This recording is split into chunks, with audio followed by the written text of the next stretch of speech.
Monday, January 7th, 2019, Maneco 64, home of alternative economics and contrarian views. So in spite of the takedown by the bullion banks and the cabal on Friday of the price of gold, down to around 1276, after having touched almost 1300 on a spot basis, I know in the futures we went up to 1300. Gold has actually rebounded this morning. And I want to talk about the technical picture for gold today after looking at the markets. And I also want to talk about the Communist Manifesto, about where we are, in my opinion, in the Western world in terms of communism, and about communist China. I saw an interesting article on Zero Hedge. I haven't read the paper they were talking about from Ray Dalio, who's a hedge fund manager, talking about how communist China is had an economic miracle in the last 40 years. And someone might argue, well, communism worked well there, but it's not as simple, in my opinion. Am I proposing communism? No, of course not. I still believe in individuals, the individual's rights, free markets, small government. And I know Chinese culture is different, but we need to look at this, in my opinion. After we look at how well gold is done and some longer term charts, and the gold-silver ratio as well is looking better. So it's around 7:45 a.m. London time. So we'll go through the markets now. We've got spot gold up about $5.50 at 1290.30. The high's been 1292. The low has been 1282.50. Silver 1574 up 5. So it's not outperforming it this morning. It's percentage-wise, it's just up a little less than gold, but silver held up really well on Friday in spite of the drubbing of the gold price. The high has been 1283 and the low the high has been 1583 in silver and the low 1565. The Dow right now is up 64 points. 23,490. It has been as high as 23,640, so it's way off the highs. The low has been 23,386. So it's been fairly volatile, and I think that's not a great sign for the markets going forward. The S&P is up 6, 0.25%, 25.37. NASDAQ 100 futures up a third. We're up 21 points, 64.40. What about the currencies? Well, the pound is, the currencies did very well on Friday versus the dollar, especially the yen and the pound. The euro, not so much. And you would have thought gold would have gone up, but it doesn't always work like that, right? So right now, the pound's up 0.17% at 127.40. Euro is up 0.2%, 114.18, and the dollar's down just under 1/3% against the yen at 108.23. Dollar yuan is down 0.2 at 685. Crude oil up 1.8%. WTI it's at 49, almost back up to 50. So quite a rebound from the last few weeks. I think we went almost down to 40.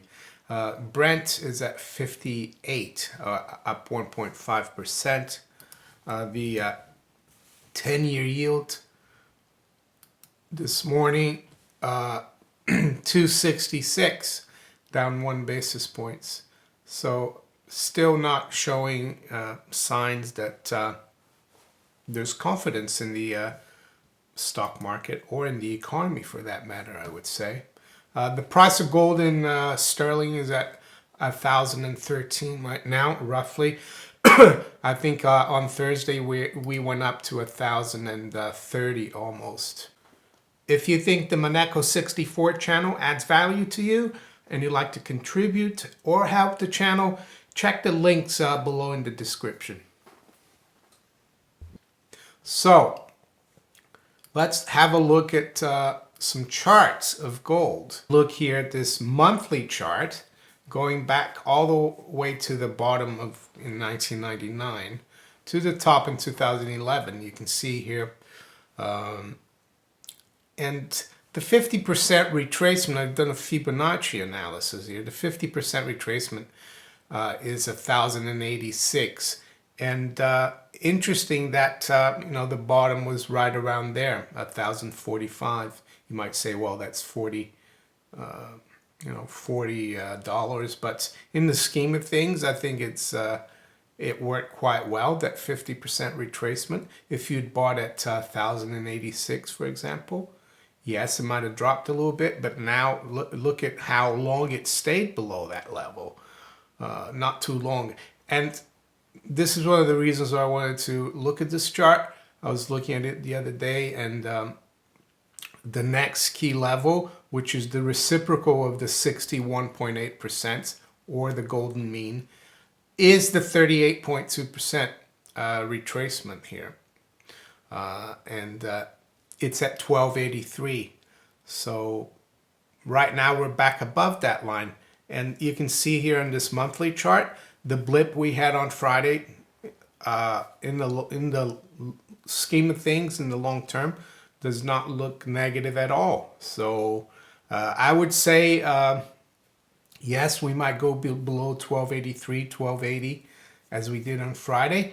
But it looks like it could be a very good support. Of course, I could be wrong. In technical analysis, you're looking at the probabilities. And yeah, so I think keep that level in mind, 1280, 1283. The daily chart of gold, yes, Friday wasn't great. We spiked below that 1280, but look how quickly we've rebounded. Weekly chart, just to show you that it didn't really make too much difference either. That blip below 1276, and it looks like we're rebounding fairly quickly right now. Ideally, of course, would be to see gold break through 1300. Gold silver ratio, historically, I think in the last 50 years, the mean of that ratio has been around 54. So right now we're just below, well, around 82. So it's, silver is very undervalued against gold. Historically as well in bull markets and precious metals, silver outperforms. So we want to see this chart going down to confirm the leg higher in gold and also the leg higher in silver to keep this bull market going, to see a strong move in precious metals. And yeah, recently we went up to 86, which as you can see is a really was really undervalued silver and overvalued gold. Right now, I think the fact that we've broken below 83, which is the high of that ratio in 2016, is a good sign. But I think 80 really, which is the high, I think it was in 2008. That was when we saw the correct, the move lower in gold and silver during the crisis. Gold from just above 1,000 to like below 700, and silver also came off. That that was that ratio went to 80. So I think the next target level there, a key level to look at, is 80. If we break below that, then we could be on our way in the precious metals. Of course, this is just technical analysis. In terms of insurance and holding gold, nothing changes. Gold and silver will always, over generations, over the long term, outperform paper money. Paper money, of course, always goes to its intrinsic value, as Voltaire said, 0. So, Communist Manifesto, and yeah, this is to do with a little bit about this Ray Dalio research he did on China. And he noted all the amazing statistics that China has you know, the accomplishments, economic accomplishments it has had in the last 40 years, going from a very poor, communist, centralized, non-market economy to kind of a hybrid. And it just shows how they, you know, the amount of people living in poverty went from 94% to less than 1.4%. It shows, you know, their GDP per capita, how it went from $300 to 15,000. All great things. But I would say it was not because of communism. It's more because they went more towards decentralization, more freedom, more free markets. And am I saying China's free now politically? Probably not. Does it matter politically? Does it matter to be free politically if you're free economically and there is free markets and the government stays out of the markets? No, there's nothing wrong. I know that China doesn't stay out. You know, the Chinese government is very powerful. There's a lot of state-run enterprises, so it is a hybrid. I'm not saying. So you know, Ray Dalio could have argued as well that in spite of all that, you know, despite, you know, China might have done even better if it had, you know, the government hadn't interfered as much. But they have made progress. They went from too much interference, no market, to all less of that, and you know, and they've accomplished a lot. Communist Manifesto is really interesting because it goes back to that question of central banking. We know that central banking is central planning, and we know that central planning has not worked. It did not work in China prior to 1978. Look how poor it was. Even though they're still using central planning, but a lot less, I would say. And we need to also maybe legislate or account, you know, realize that their culture is different. Maybe the Chinese are more not so much into the rights of the individual. Am I saying that's right or wrong? No, I'm just telling you how it is. But in the West, our culture is more one of the rights of the individual, or it has been for the last few hundred years. So the Communist Manifesto is interesting because, in my opinion, it's part of the New World Order agenda. Karl Marx, I think he was based in London. A lot of people argue that he was financed by the city of London, some of the bankers there. Rothschilds come to mind. But, well, let's see here. How is this working? Well, this is the 10 planks. First one is abolition of private property and land and application of all rents of land to public purpose. So China has allowed private property. So they've gone from the Communist Manifesto, and they've gone, but here, you know, I would say that in the West now, we still have private property, but you know, the inheritance taxes, all the regulations make private property less private. Heavy progressive or gradual income tax. Well, the income tax, there you go. 16th Amendment of the U.S. Constitution, 1913, Federal Reserve Act. Abolitions of all rights of inheritance. Yeah, that's another Marxian attack on private property rights. In the UK, it's very heavy. Inheritance tax above a few £100,000, it's 40%. No, in the US it's more lenient, but we shouldn't have any inheritance tax, in my opinion. Confiscation of the property of all immigrants and rebels. This is the one I wanted to look into, the centralization of credit in the hands of the state by means of a national bank with state capital and exclusive monopoly. I mean, there you have it. Central banking is the fifth plank of the Communist Manifesto.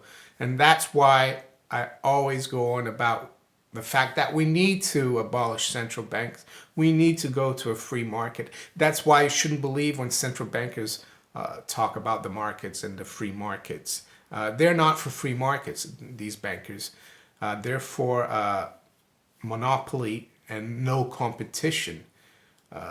There's others like centralization of the means of communication and transportation is in the hands of the states and the state. But this is the one I wanted to talk about, the fifth plank. How do we fight the central banks? Well, it has to be done politically because the power was given by the state through legislation. And also through educating the people, through doing videos like this one. Or, you know, this is one of my major, how can I say, goals of Maneco 64 channel, is to expose the communist nature of central banks. If you enjoyed this video, make sure you give me a thumbs up, share it far and wide, subscribe to my channel if you haven't yet. You can also follow me on Steemit, DTube, and on Twitter. I wish you all a great day, and I'll talk to you later. Bye.